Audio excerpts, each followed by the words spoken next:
The dust-filled air hung heavy as Rose Keller stared at the horizon, her swollen feet refusing to take another step across the scorching Nevada desert. Her throat burned with thirst, her once white dress now a tattered rag of dirt and sweat, and the distant outline of Humboldt was still impossibly far. Just as her knees began to buckle, a silhouette emerged from the wavering heat, a lone rider whose appearance would forever change her life. It was August 1878, and Rose had been traveling for weeks, fleeing a past that haunted her every waking moment. The stagecoach she'd been on had been attacked by bandits 3 days prior, leaving her the sole survivor after the driver had been killed and the horses stolen. With only a small canteen and the clothes on her back, she had set out on foot, determined to reach Humboldt before her strength gave out. The past 3 days had been brutal. The unforgiving Nevada sun had beaten down on her relentlessly, and her water had run out the previous night. Her lips were cracked, her skin blistering, and her vision had begun to blur around the edges. The desert was claiming her, one painful step at a time. Miss, are you all right?" The voice seemed to come from far away, though its owner was now just yards from her. Rose tried to respond, but her parched throat produced only a hoarse whisper before her legs finally gave way beneath her. Strong hands caught her before she hit the ground. Through half-lidded eyes, she took in the face of her savior, a man with sun-weathered skin, deep blue eyes, and a concerned expression partially hidden beneath the shadow of his wide-brimmed hat. "Water," she managed to rasp. Without hesitation, the cowboy reached for his canteen, cradling her head as he helped her drink. The water was warm but felt like heaven as it trickled down her throat. "Easy now," he cautioned as she gulped desperately. "Too much at once will make you sick." Rose nodded weakly, allowing him to pull the canteen away. "Thank you," she whispered. "What in tarnation are you doing out here all alone?" he asked, his voice a mixture of concern and disbelief. "Stagecoach, attacked," she explained between labored breaths. "Walking to Humboldt." The man's eyes widened. "Humboldt, that's still 5 miles from here." He looked her up and down, taking in her blistered feet and exhausted state. "You'll never make it on foot." Rose knew he was right. Her legs felt like lead, and each breath was a struggle against the hot, dry air. "I have to." "Try," the cowboy shook his head firmly. "Not today, you don't." He adjusted his hat and introduced himself. "Name's Kieran Evans. I've got a ranch about 7 miles east of Humboldt. Let me take you into town."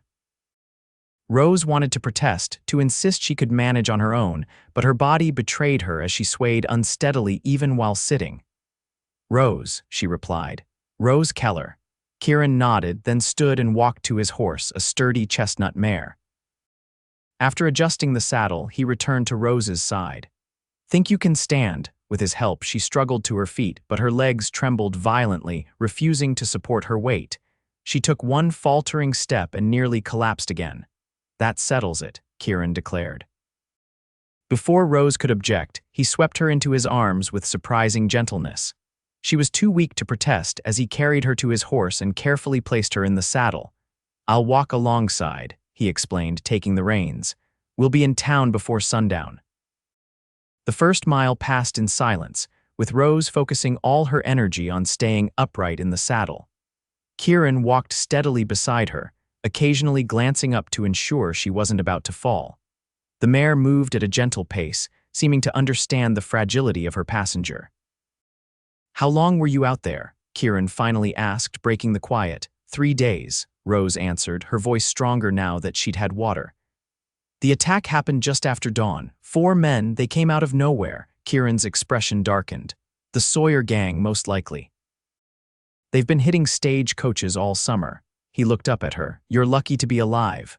"The driver wasn't so fortunate," she said softly. "They shot him when he tried to fight back. The other passengers, there weren't any." "And they left you," Rose nodded. "They took everything of value. When they found I had nothing worth stealing," one of them suggested. She trailed off, the memory still too fresh. "I ran. They fired a few shots but didn't bother to chase me." Kieran's jaw tightened. "Cowards, the lot of them." After a pause, he asked, "What takes you to Humboldt? You have family there?" "No," Rose admitted. "I don't have family anywhere, not anymore.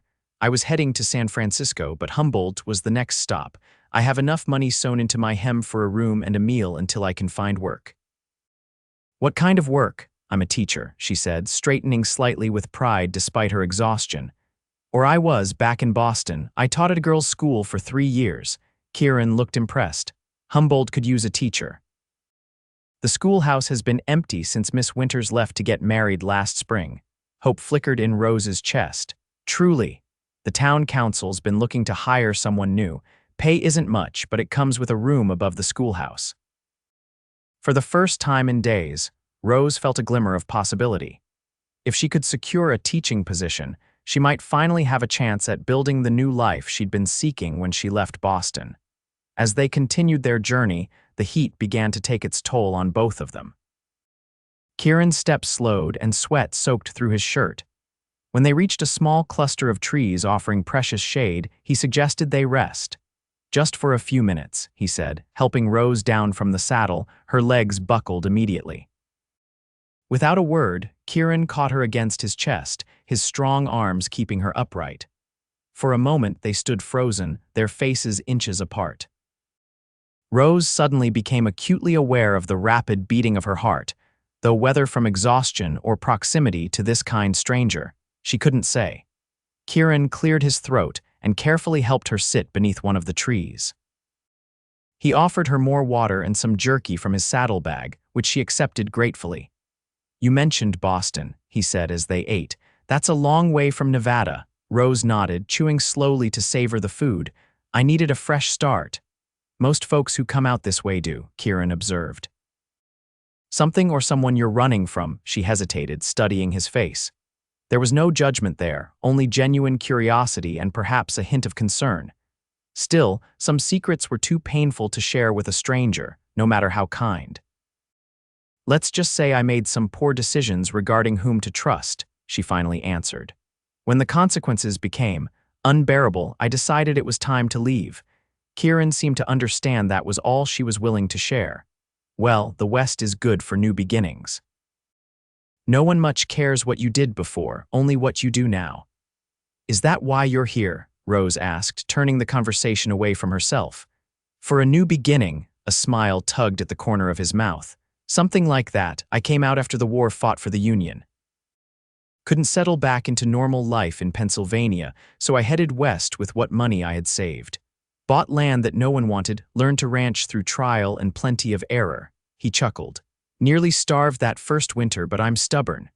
And now I've got a decent spread, 30 head of cattle, and enough work to keep me busy from sunrise to sunset."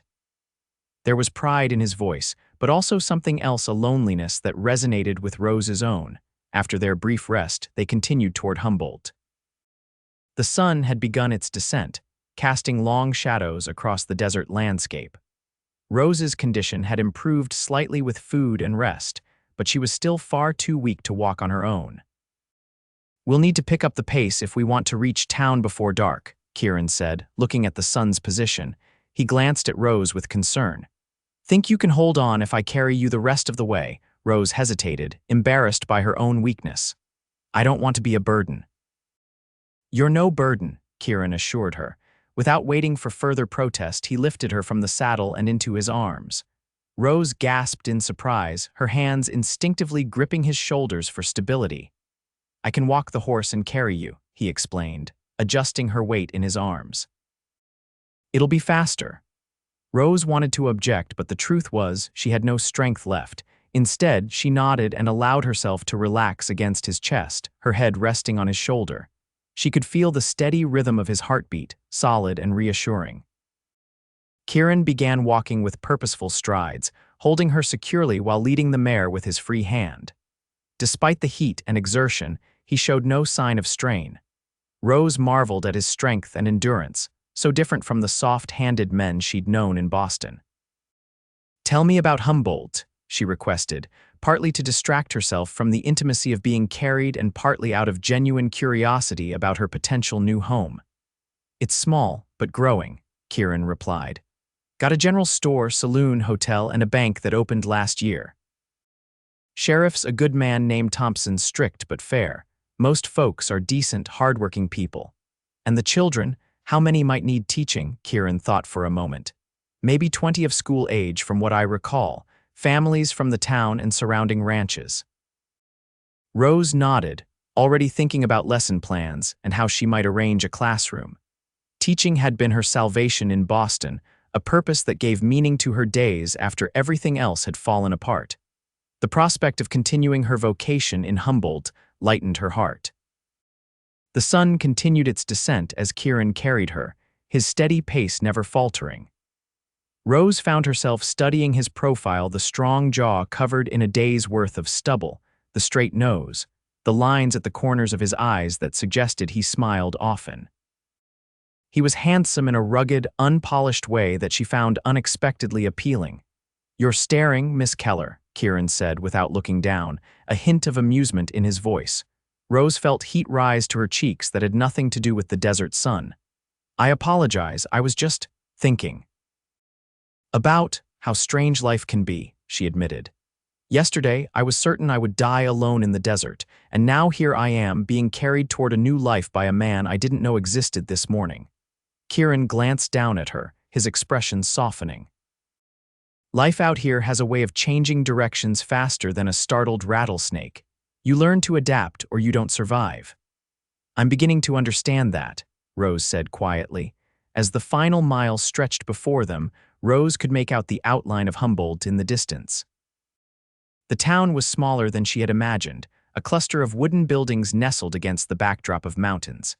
Smoke rose from chimneys, and lamplight glowed in windows as dusk approached. Kieran adjusted her weight in his arms. "Almost there. You holding up all right?"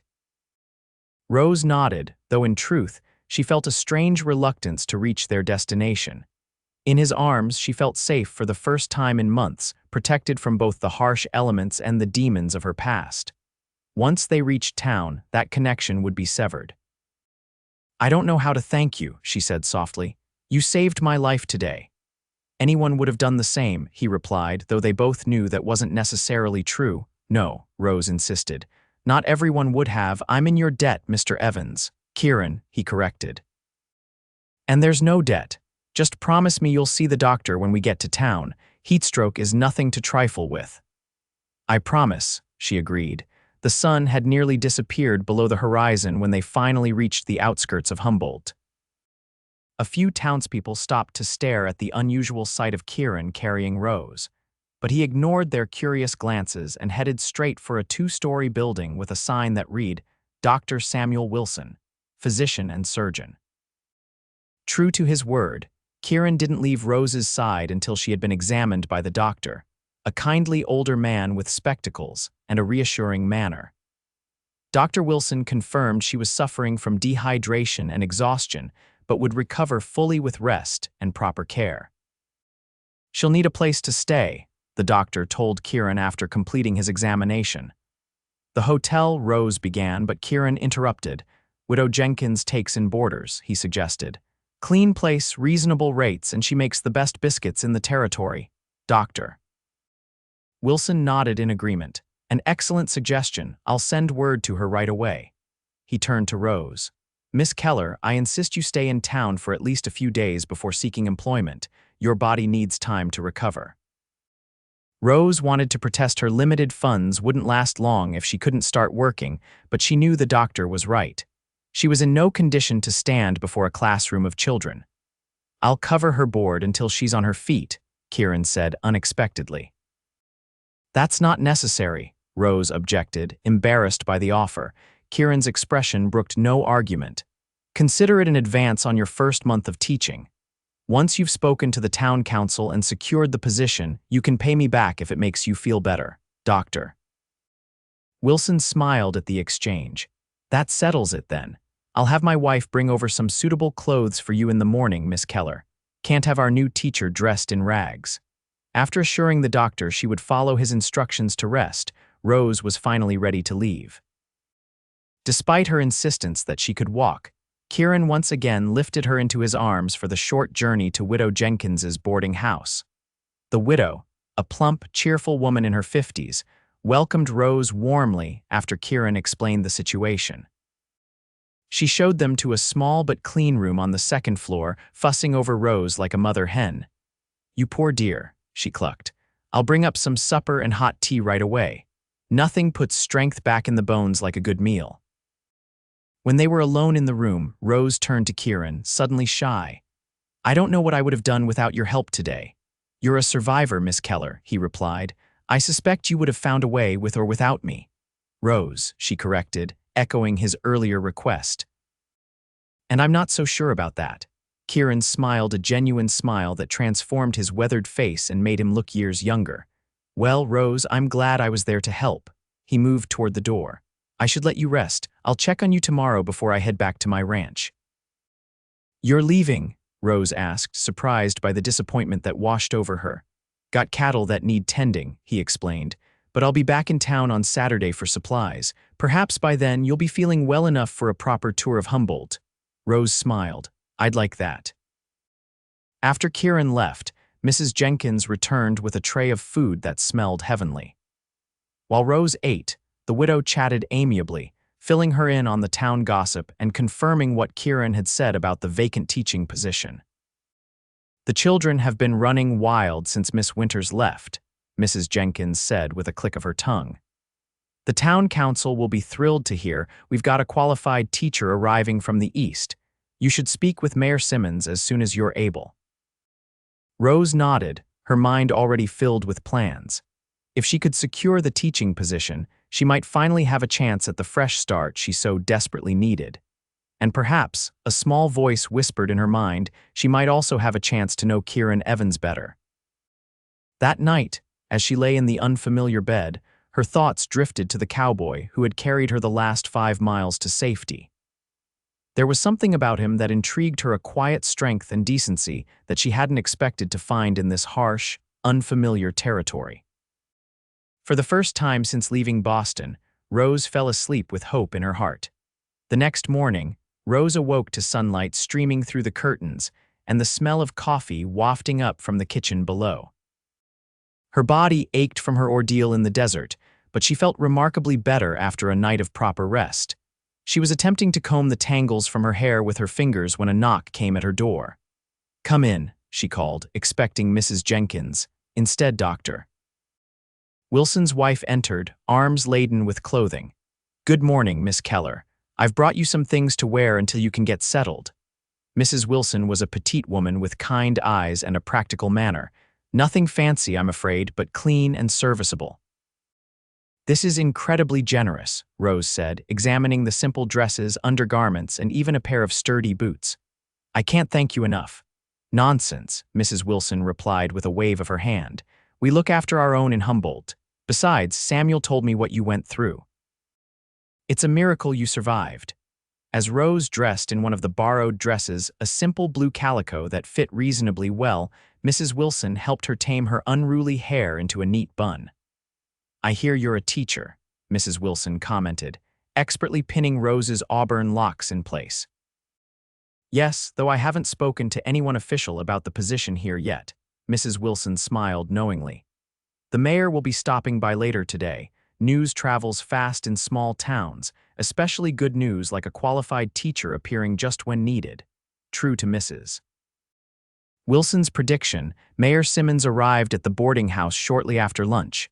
A portly man with an impressive mustache and an air of self-importance, he nonetheless greeted Rose warmly. Miss Keller, a pleasure to meet you. Terrible business with the stagecoach, just terrible. But Providence has a way of turning tragedy to triumph, wouldn't you say? One moment we're desperate for a teacher, and the next, a Boston-educated instructress appears on our doorstep. The mayor's enthusiasm was overwhelming, but Rose appreciated his straightforward approach. After discussing her qualifications and experience, he offered her the position on the spot, with a salary that, while modest, included the apartment above the schoolhouse and a small allowance for school supplies. When can you start? Mayor Simmons asked eagerly. Rose considered her still recovering strength. Dr. Wilson advised rest for a few days, perhaps Monday next week.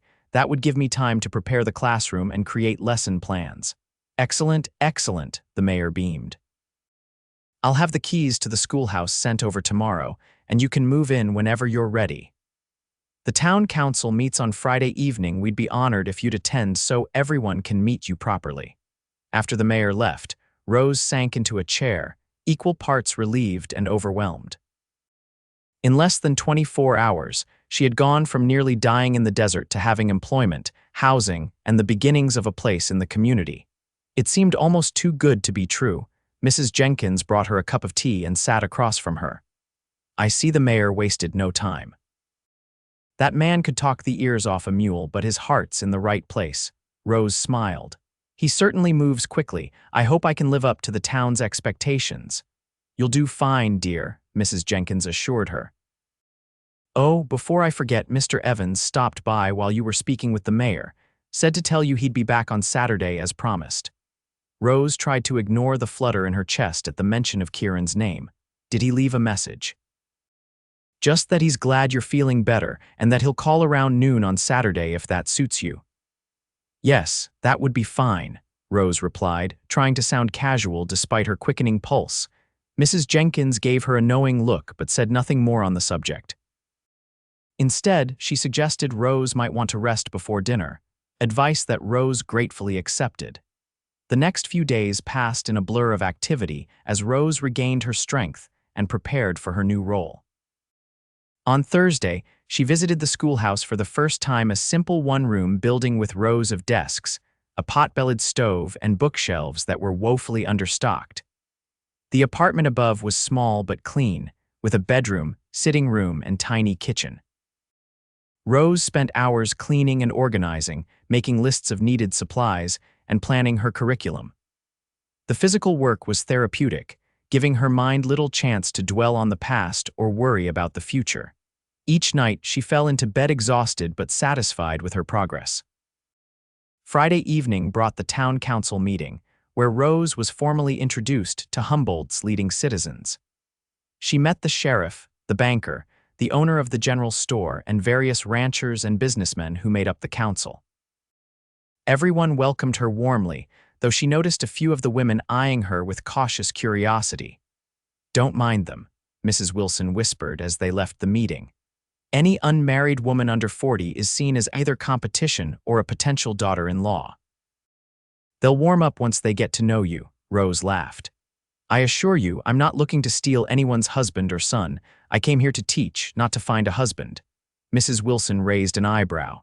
"Is that so? Word around town is that Kieran Evans has taken quite an interest in your welfare." Heat rushed to Rose's cheeks. "He saved my life, that's all." Mrs. Wilson replied, clearly unconvinced. "Well, Kieran's a good man, never showed much interest in any of the local girls despite plenty trying, keeps to himself mostly, works hard on that ranch of his. But I've never seen him look at anyone the way folks say he looked at you when he carried you into town." Rose didn't know how to respond to that, so she changed the subject, asking about where she might purchase additional books for the school. But Mrs. Wilson's words lingered in her mind as she prepared for bed that night. Was it possible that Kieran felt the same inexplicable connection she'd experienced? Or was he simply being kind to a woman in distress? Rose had learned the hard way to be wary of men's intentions, and yet there was something about Kieran that seemed genuinely different, a steadiness and honesty that was as refreshing as it was rare. Saturday dawned clear and cool, a welcome reprieve from the summer heat. Rose dressed with extra care, selecting the nicest of Mrs. Wilson's borrowed dresses, a light green cotton with white trim, and arranging her hair more elaborately than usual. She told herself it was because she might meet potential parents of her students while touring the town, but in her heart, she knew she was preparing for Kieran's visit. At precisely noon, there was a knock at the boarding house door. Rose's heart skipped as she heard Mrs. Jenkins greeting Kieran downstairs. A moment later, his footsteps sounded on the stairs, and then he was there, standing in the doorway of the parlor where Rose waited. Kieran had cleaned up since she'd last seen him. His hair was neatly combed, his face freshly shaved, and he wore a clean shirt and vest instead of the dusty work clothes he'd had on in the desert. In his hand, he held his hat, turning it nervously between his fingers. "Miss Keller," he said, then corrected himself with a smile. "Rose. You're looking well." Thanks to you, she replied, returning his smile. Please come sit down. Mrs. Jenkins has prepared lemonade. Kieran took a seat across from her, placing his hat on a nearby table. For a moment they simply looked at each other, the silence stretching between them. I hear congratulations are in order, Kieran finally said. The new schoolteacher of Humboldt. Rose nodded. The position starts officially on Monday. I've been preparing the schoolhouse all week. Any challenges so far? The book collection is woefully inadequate, she admitted. And I'm concerned about having enough supplies for all the students. Kieran nodded thoughtfully. The general store carries some basics, but for books, you might want to write to the bookseller in Reno. He makes deliveries to Humboldt once a month. They continued chatting about practical matters, the town, the school, the surrounding area. Rose found herself relaxing in Kieran's company, appreciating his straightforward manner and thoughtful insights. There was none of the pretense or hidden agendas she'd grown to distrust in Boston. After they finished their lemonade, Kieran suggested the promised tour of Humboldt. If you're feeling up to walking, that is, he added, his eyes searching her face for signs of lingering weakness. I'm much stronger now, Rose assured him. Dr. Wilson says I've made a remarkable recovery. The town of Humboldt revealed itself to be larger and more developed than Rose had initially thought. Kieran showed her the general store, the post office, the church, and introduced her to shopkeepers and residents they encountered along the way. Everyone greeted Kieran with respect and seemed genuinely pleased to meet Rose. You're quite well regarded here, Rose observed as they left the bank, where the manager had practically fallen over himself to welcome her to town. Kieran shrugged modestly. I keep my word and pay my debts. That goes a long way in these parts. They ended their tour at a small restaurant where Kieran insisted on treating her to an early dinner. Over roast beef and potatoes, their conversation turned more personal. You mentioned you fought in the war, Rose said. That must have been difficult. A shadow passed over Kieran's face. It was, lost my brother at Gettysburg. After that, nothing back home felt the same. I'm sorry, Rose said softly. Is that why you came west? He nodded. Partly. Also because the land back in Pennsylvania was all spoken for. Out here, a man with nothing but his hands and determination can build something of his own. And have you built something you're proud of? A slow smile spread across Kieran's face. I believe I have. Started with 10 acres and a broken-down cabin. Now I've got 160 acres, 30 head of cattle, and a house that doesn't leak when it rains. His expression grew more serious. But a ranch is a lonely place for just one person. Rose felt her cheeks warm at the implication in his words. I imagine it would be. For a moment, neither spoke, the air between them charged with unspoken possibilities. And what about you? Kieran finally asked, breaking the tension. You said you left Boston for a fresh start, but you haven't said much about what you're leaving behind. Rose hesitated. She'd shared the bare minimum about her past with everyone in Humboldt, but something about Kieran made her want to open up more. Perhaps it was because he'd seen her at her most vulnerable, or perhaps it was the complete lack of judgment in his steady gaze. I was engaged, she admitted quietly. To a man named William Bradford. He came from one of Boston's oldest families, wealthy, respected, influential. I thought I was fortunate to have caught his attention. My own family wasn't poor, but we weren't in his social circle. My father was a professor before he passed away. Kieran listened attentively as she continued. The engagement lasted 6 months. During that time, I began to see glimpses of a different William than the charming man who had courted me. He was controlling, critical of everything from my appearance to my opinions. When I expressed concerns, he dismissed them as feminine hysteria. She took a sip of water, gathering her courage to continue. 3 weeks before the wedding, I discovered he had been involved with one of the maids in his family's home. When I confronted him, he didn't deny it. He told me I should expect such things in marriage and that my duty was to look the other way. Kieran's expression darkened. Sounds like a real piece of work. Indeed, Rose agreed bitterly. I broke the engagement immediately. What I didn't anticipate was the backlash. William spread rumors that I had been unfaithful, that the engagement ended because of my moral failings. His family's influence ensured that I lost my teaching position. Former friends crossed the street to avoid me. My mother. She paused, the pain still fresh. My mother believed him over me. She said I had thrown away my one chance at a respectable match. So you left, Kieran concluded, his voice gentle. Rose nodded. I sold what few pieces of jewelry I owned, purchased a ticket as far west as my money would take me, and left without saying goodbye. I couldn't stay in a place where lies were more readily believed than the truth. That took courage, Kieran said, reaching across the table to briefly cover her hand with his. The touch was unexpected but comforting. More courage than most have. Or desperation, Rose replied with a sad smile. Sometimes they look the same from the outside.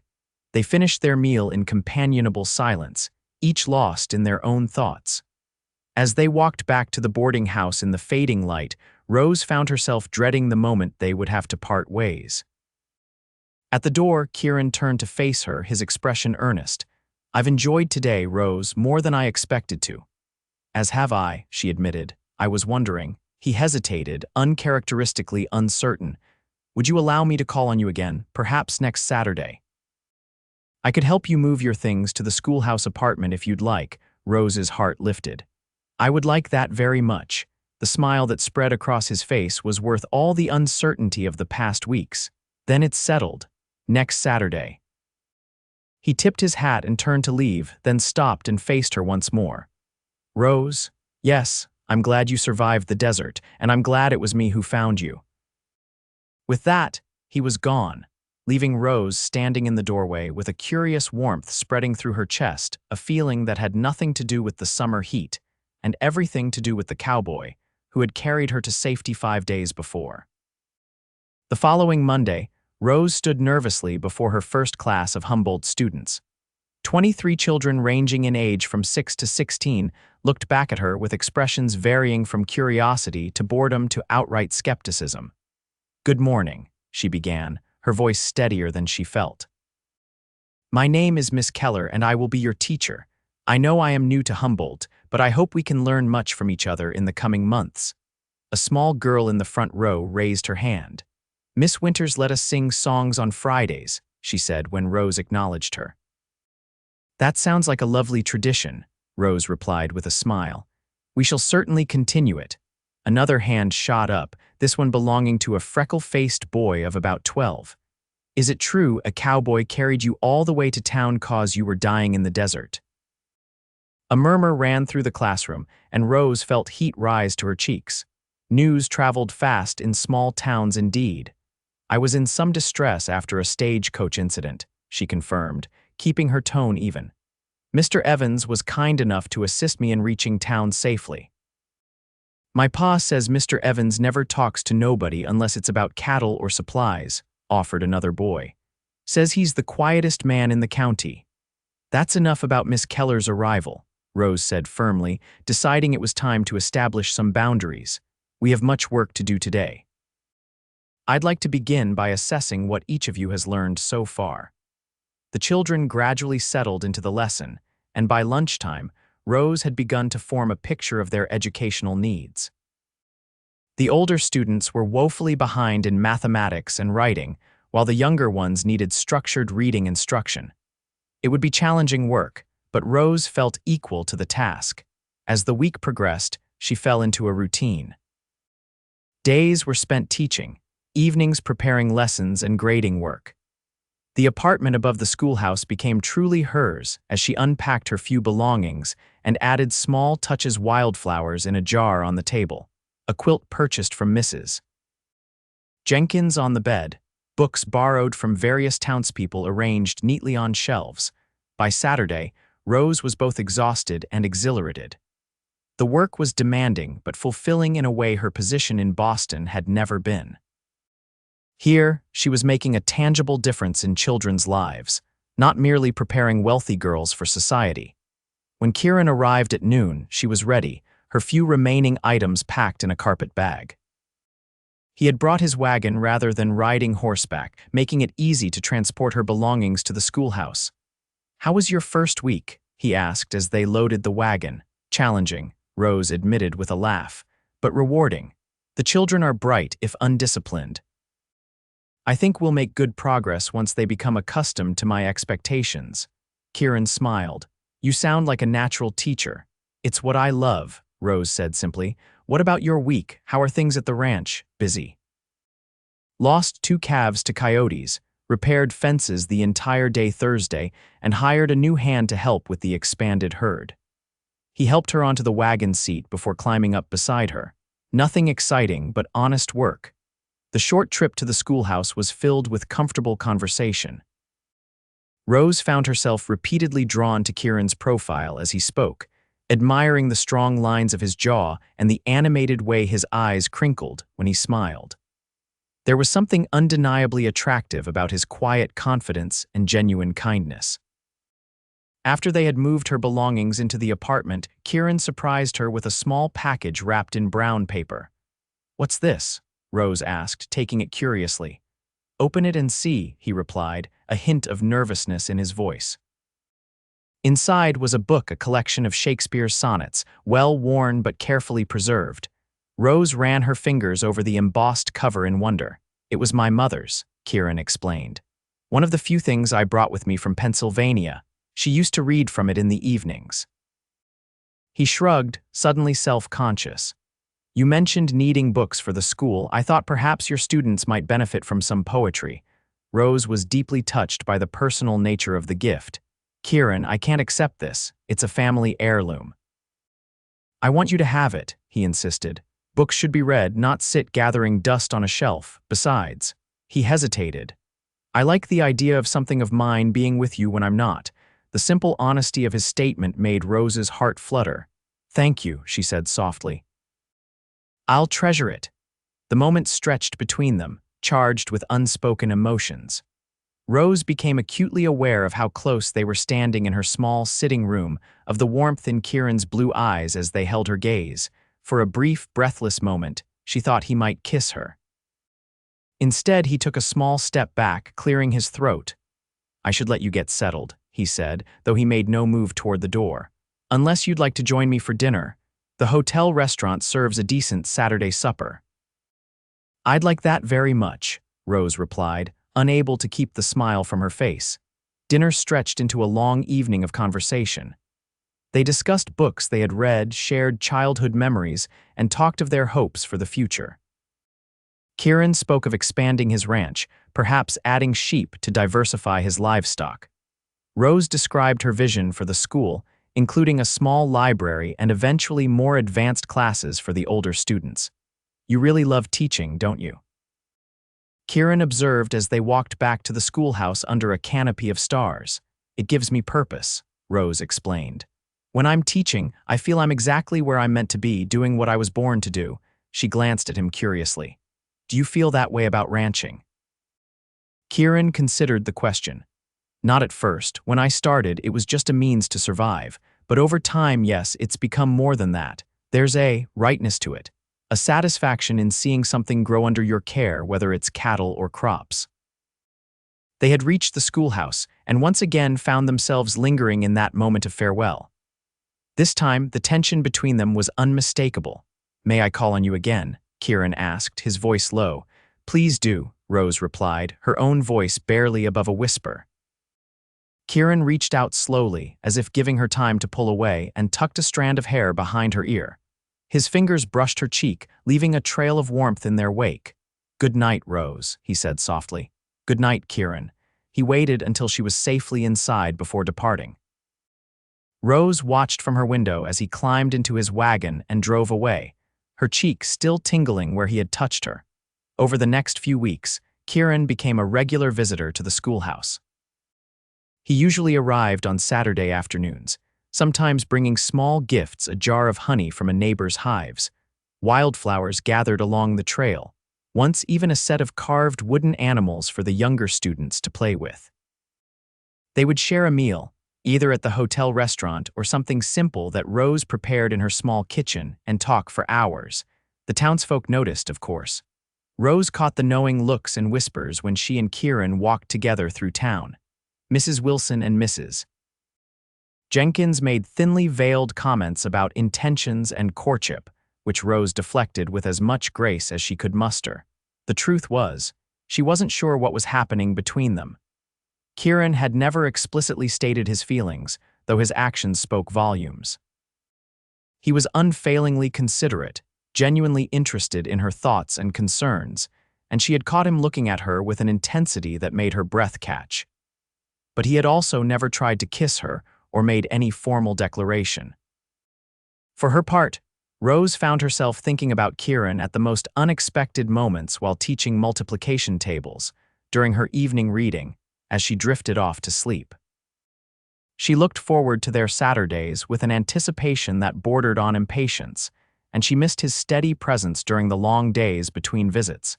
It was more than physical attraction, though that certainly existed.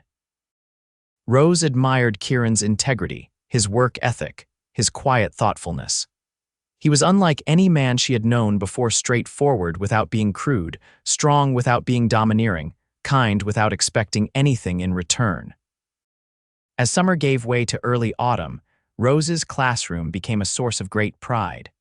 Her students were making remarkable progress, particularly the older ones who had initially been the most resistant to her methods. Parents commented on the positive changes they observed in their children, and the town council expressed their satisfaction with her work.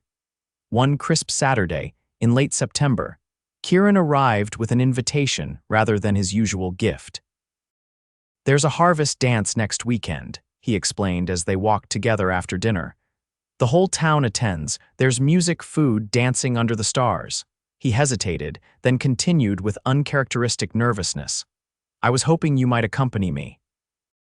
Rose smiled, touched by his formal request. "I would be honored, Kieran." His face lit up with genuine pleasure. "Really, did you think I would refuse?" she asked, amused by his reaction. "I wasn't sure," he admitted. "You're the town's teacher now. You might have concerns about appearances." Rose considered this. As the school teacher, she was indeed held to higher standards of behavior than most women in town. Being seen at the dance with Kieran would make a statement about their relationship that couldn't be ignored or dismissed. "I have no such concerns," she assured him. "Unless you do, none at all," Kieran replied with a smile that made her heart skip. "In fact, I'd be proud to have everyone see us together." The week leading up to the harvest dance passed with agonizing slowness for Rose. She fretted over what to wear, finally settling on a dress of deep blue that Mrs. Wilson had given her, saying it no longer fit her daughter. Rose had altered it carefully, updating the style and adjusting the fit to suit her slender frame. When Saturday evening arrived, she was a bundle of nerves, checking her appearance in the small mirror repeatedly. She had arranged her hair more elaborately than usual, with soft curls framing her face, and had even dabbed a tiny amount of rose water, a gift from Mrs. Jenkins, behind her ears. Kieran arrived precisely at the agreed time, looking more handsome than ever in a clean white shirt, dark vest, and his best trousers. He had even polished his boots to a shine. When Rose opened the door, he stood speechless for a moment, his eyes taking in every detail of her appearance. "You look beautiful," he finally said, his voice rough with emotion. "Thank you," Rose replied, suddenly shy under his admiring gaze. "You look quite handsome yourself." He offered his arm and she took it, feeling the solid strength of him beneath her fingers. Together, they walked to the town square, where lanterns had been strung between trees and a wooden platform erected for the musicians. Tables laden with food lined one side of the square, while hay bales provided seating around the perimeter. The entire town seemed to be in attendance, from the youngest infants to the oldest grandparents. Several of Rose's students waved excitedly when they spotted her, and parents greeted her warmly. She noticed that many of the townsfolk also greeted Kieran with newfound warmth, as if his presence at her side had somehow made him more approachable. After filling plates with food, fried chicken, cornbread, roasted vegetables, and apple pie, they found a quiet spot to eat and observe the festivities. The musicians, a local group with fiddles, a banjo, and a harmonica, played lively tunes that had several couples already dancing despite the early hour. "This is wonderful," Rose said, watching a group of children play a game of tag around the edges of the square. "I've never experienced anything like it. No harvest dances in Boston," Kieran teased. Rose laughed. Formal balls with quadrilles and waltzes, yes, but nothing so joyful as this. As the evening progressed and the music grew livelier, Kieran turned to Rose with a questioning look. Would you care to dance? Rose hesitated. I should warn you, I only know formal dances I'm not familiar with. She gestured to the couples swinging energetically around the cleared space. Kieran smiled. Neither am I, to be honest, but I'm willing to learn if you are. Hand in hand, they joined the dancers. After a few fumbling attempts and much laughter, they began to catch on to the simple patterns. Rose found herself breathless with exertion and happiness as Kieran swung her around, his strong hands steady at her waist or clasped in hers. During a particularly fast-paced number, they collided with another couple, sending all four of them into fits of laughter. Rose couldn't remember the last time she had felt so free, so unencumbered by propriety and expectations. When the musicians finally took a break, Kieran suggested they get some air away from the crowded square. He led her to a quiet spot near the edge of town, where they could still hear the music, but were free from curious eyes. The night was clear, with thousands of stars visible above and a three-quarter moon providing silvery light. Rose tipped her head back to admire the view, so different from the smoggy skies of Boston. I never tire of this, she said softly. The vastness of it makes all our troubles seem small by comparison. That's one of the things I love about the West, Kieran replied, his voice equally quiet. The land puts everything in perspective. He turned to face her, his expression suddenly serious. Rose, there's something I need to say. Her heart began to race. Yes, these past weeks, getting to know you, they've been the happiest of my life. He took a deep breath. I know it hasn't been long and you might think it's too soon, but I've never been more certain of anything. Rose waited, hardly daring to breathe. I'm in love with you, Kieran said simply. I think I started falling the moment I carried you in my arms across the desert. Every day since has only confirmed what I knew then. Joy bloomed in Rose's chest, so intense it was almost painful. Kieran. You don't have to say anything, he assured her quickly. I know you came here for a fresh start, not to rush into something new. I just needed you to know how I feel. Rose shook her head, a smile spreading across her face. I was going to say I love you too. For a moment, Kieran looked stunned, as if he couldn't quite believe what he'd heard. Then his face broke into the most radiant smile Rose had ever seen. You do? He asked, his voice filled with wonder. I do, she confirmed, her own voice steady with certainty. I've known it for weeks, but was afraid to say it first. Kieran stepped closer, his hands coming up to frame her face with infinite gentleness. May I kiss you, Rose Keller, please, she whispered. His lips met hers in a kiss that was tender yet filled with longing. Rose's arms wound around his neck as she responded with all the emotion she had kept carefully contained for weeks. When they finally parted, both were breathing rapidly. I've wanted to do that since the day I found you in the desert, Kieran admitted, his forehead resting against hers. Rose laughed softly. I doubt I was very kissable then, covered in dust and half dead from thirst. You were the most beautiful thing I'd ever seen, he countered seriously. Brave enough to walk into the desert alone, strong enough to survive it. He kissed her again, more deeply this time, and Rose melted against him, reveling in the safety and passion of his embrace. When they broke apart, she was dizzy with happiness. What happens now? She asked, her hands still resting on his chest. Kieran covered her hands with his own. Now, if you're willing, I court you properly. And when you're ready, if you're ever ready, I ask you to be my wife. The directness of his statement took Rose's breath away. After William's deception and manipulation, Kieran's honest declaration of his intentions was like a cleansing rain. I think I'd like that, she replied softly. Both the courtship and, eventually, the asking. The joy in Kieran's eyes was answer enough as he pulled her close for another kiss, sealing their understanding beneath the vast Nevada sky. The weeks that followed were the happiest of Rose's life. Kieran now visited the schoolhouse not just on Saturdays, but whenever his work at the ranch allowed, sometimes just for an hour in the evening, other times for an entire afternoon on a Sunday. They took long walks around Humboldt, rode together on his horse to picnic spots outside town, and spent quiet evenings reading aloud from Rose's growing collection of books. Their courtship became the talk of Humboldt, but for once, Rose didn't mind the gossip. The townsfolk seemed genuinely pleased for both of them, especially Mrs. Jenkins and Mrs. Wilson, who took credit for seeing it coming from the very beginning. As October turned to November, Kieran invited Rose to visit his ranch for the first time. He arrived early on a Saturday morning with his wagon, and they set off on the 7-mile journey east of town. "I should warn you," Kieran said as they traveled, "it's nothing fancy, just a simple place." Rose squeezed his hand. "I'm sure it's wonderful." The road took them through rolling grasslands dotted with sagebrush and the occasional cluster of trees. In the distance, mountains rose majestically against the clear blue sky. After about an hour, Kieran pointed ahead. "There it is, Evans Ranch." Rose followed his gesture and saw a modest homestead nestled against a backdrop of hills. As they drew closer, she could make out a solid wooden house, a large barn, several outbuildings and corrals containing cattle and horses. Smoke curled invitingly from the house's chimney. "It's lovely," she said sincerely, admiring the neat, well-maintained property. Kieran's expression was a mixture of pride and uncertainty. "It's been a lot of work, still is every day. I can see that," Rose replied. "You've built something remarkable here, Kieran."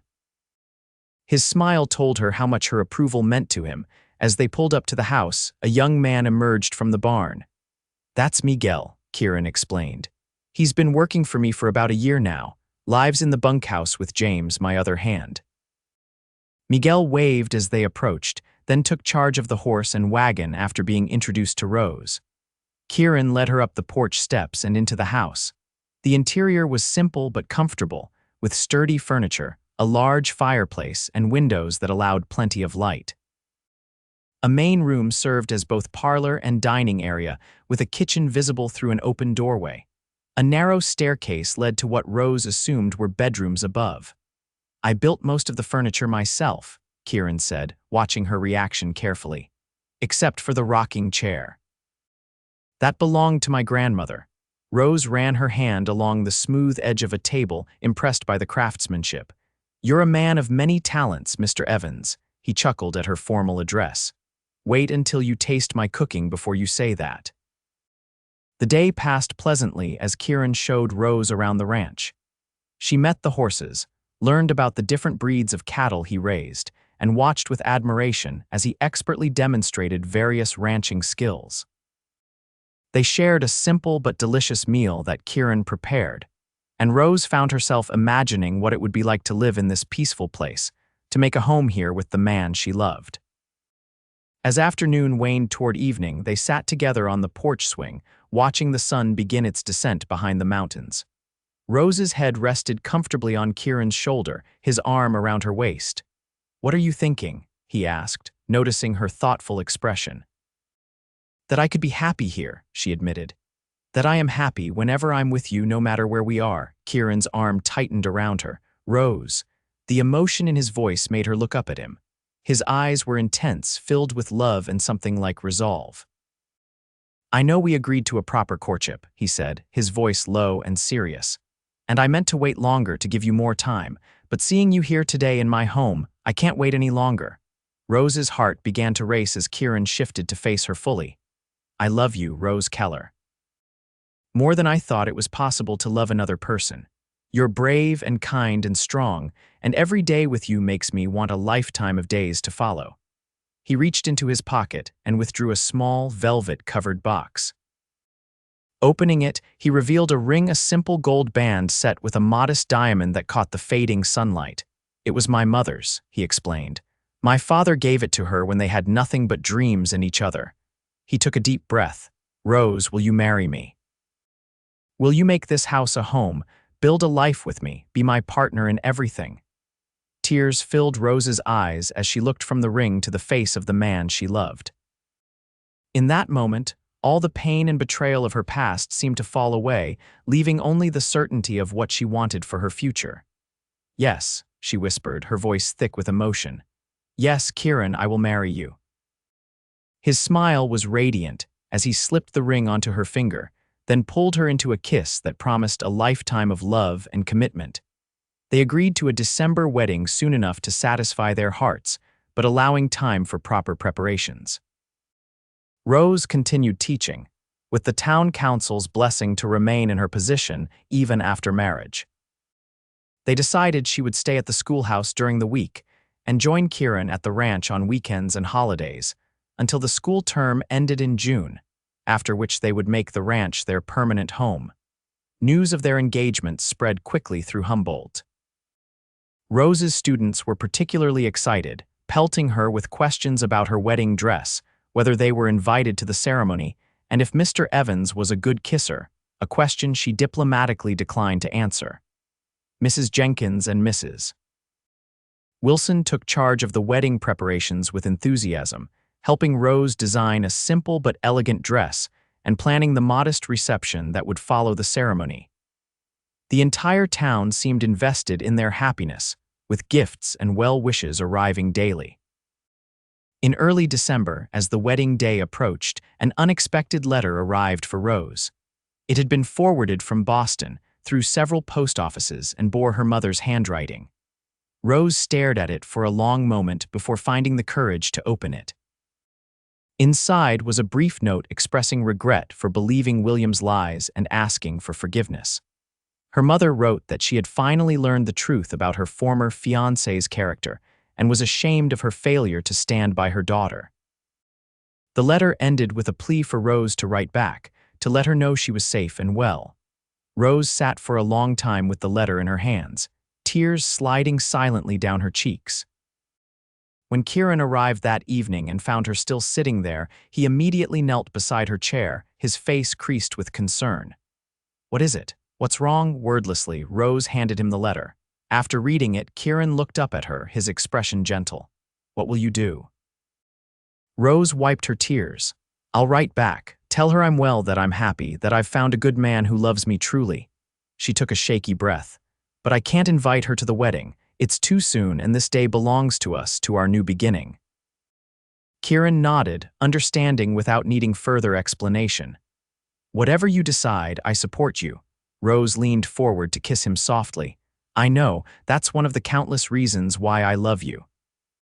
The wedding day dawned clear and cold, with a light dusting of snow that made Humboldt look like a scene from a Christmas card. Rose dressed in her wedding gown, ivory satin with lace trim, simple but elegant, with Mrs. Wilson and Mrs. Jenkins fussing over every detail. "Something borrowed," Mrs. Wilson said, fastening a pearl pendant around Rose's neck. "It was my mother's." "Something blue," added Mrs. Jenkins, handing her a delicate handkerchief embroidered with blue flowers, "for luck and fidelity." Rose's eyes filled with tears of gratitude. These women had become like family to her in the months since her arrival, offering not just practical help but genuine affection and support. "Thank you both," she said sincerely, "for everything." The ceremony took place in Humboldt's small church, decorated with evergreen boughs and red ribbons for the season. Every seat was filled with townspeople, including all of Rose's students and their families. Sheriff Thompson had agreed to give the bride away, a role he accepted with solemn pride. When the church doors opened and Rose began her walk down the aisle, there was an audible murmur of appreciation. But Rose had eyes only for Kieran, standing tall and handsome at the altar, watching her approach with an expression of such love and wonder that it took her breath away. The service was simple and heartfelt. They exchanged traditional vows, their voices steady with conviction as they promised to love, honor, and cherish each other for the rest of their lives. When the minister pronounced them husband and wife, Kieran's kiss was tender yet filled with promise, drawing good-natured cheers from the congregation. The reception was held in the town hall, transformed with decorations and tables laden with food contributed by nearly every family in Humboldt. There was music, dancing, and so much laughter that Rose's cheeks ached from smiling. As she and Kieran moved among their guests, accepting congratulations and well wishes, she marveled at how completely this town had embraced her, making her one of their own in just a few short months. Late in the evening, as the celebration continued around them, Kieran drew Rose aside for a private moment. "Happy, Mrs. Evans?" he asked, his eyes reflecting the lamplight. Impossibly so, she replied, loving the sound of her new name on his lips. And you, more than I ever dreamed possible. He touched her cheek gently. I have something for you, a wedding gift. From his pocket, he withdrew a small package and placed it in her hand. Rose unwrapped it carefully to find a delicate silver locket on a fine chain. Open it, Kieran encouraged. Inside was a tiny portrait of Kieran on one side. The other side was empty.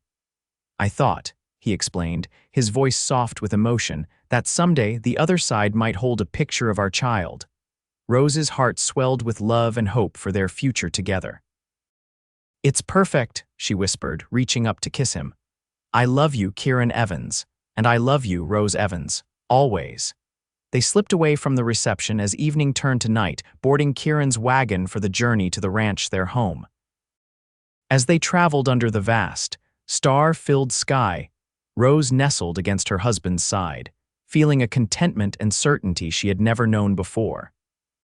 5 years later, Rose stood on the porch of the Evans ranch, watching as Kieran taught their 4-year-old son, Thomas, how to gently brush a foal. Beside her, 2-year-old Emma babbled happily from her perch on Rose's hip, pointing excitedly at her father and brother.